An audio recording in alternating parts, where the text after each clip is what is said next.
dari kelompok 7B yang beranggotakan saya Tia Febrianti, saya Tarisa Indah Lestari, saya Indriani. Pada video kali ini kami akan membahas katabolisme asam lemak. Tujuan pembelajaran, mahasiswa mampu menunjukkan sikap tanggung jawab untuk memahami katabolisme asam lemak.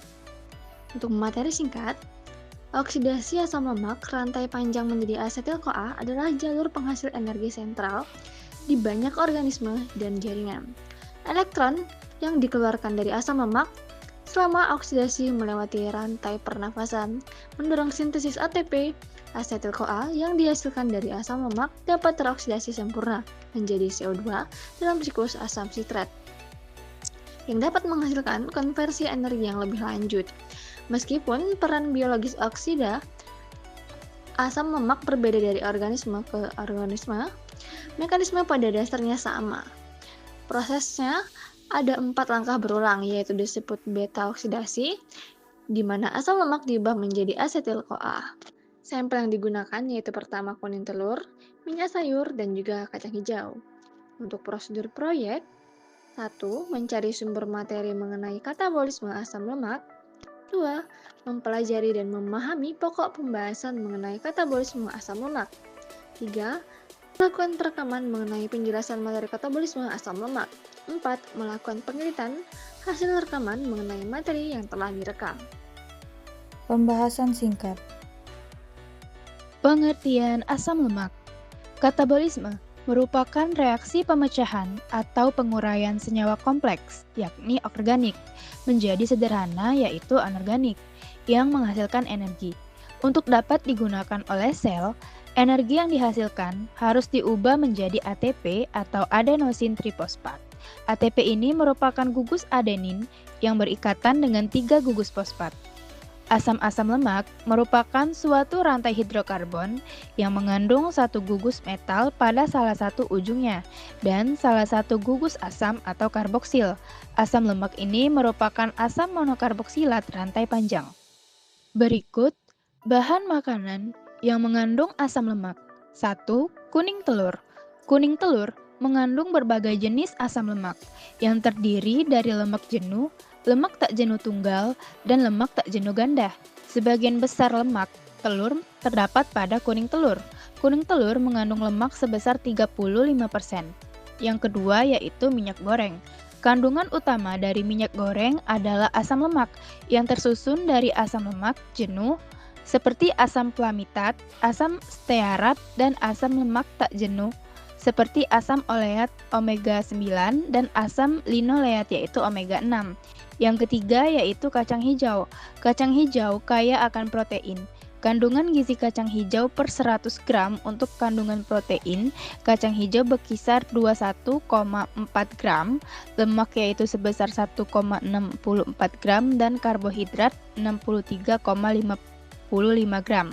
Air yaitu 11,42 gram, abu 2,36 gram, dan serat yaitu 2,46%. Fungsi katabolisme asam lemak bagi makhluk hidup. Makhluk hidup melakukan katabolisme asam lemak untuk menghasilkan energi. Energi yang dihasilkan dari berbagai proses di atas akan disimpan sebagai molekul adenosin trifosfat atau ATP. Banyak aspek dari metabolisme, baik anabolisme maupun katabolisme, berkaitan erat dengan produksi dan konsumsi ATP sebagai sumber energi, yang juga berperan sebagai bahan bakar dalam seluruh proses metabolisme. Selain itu, katabolisme asam lemak juga untuk konversi makanan atau bahan bakar menjadi bahan penyusun protein, lipid, asam nukleat, dan beberapa karbohidrat, dan juga sebagai pembuangan limbah nitrogen. Kapan katabolisme asam lemak terjadi pada makhluk hidup?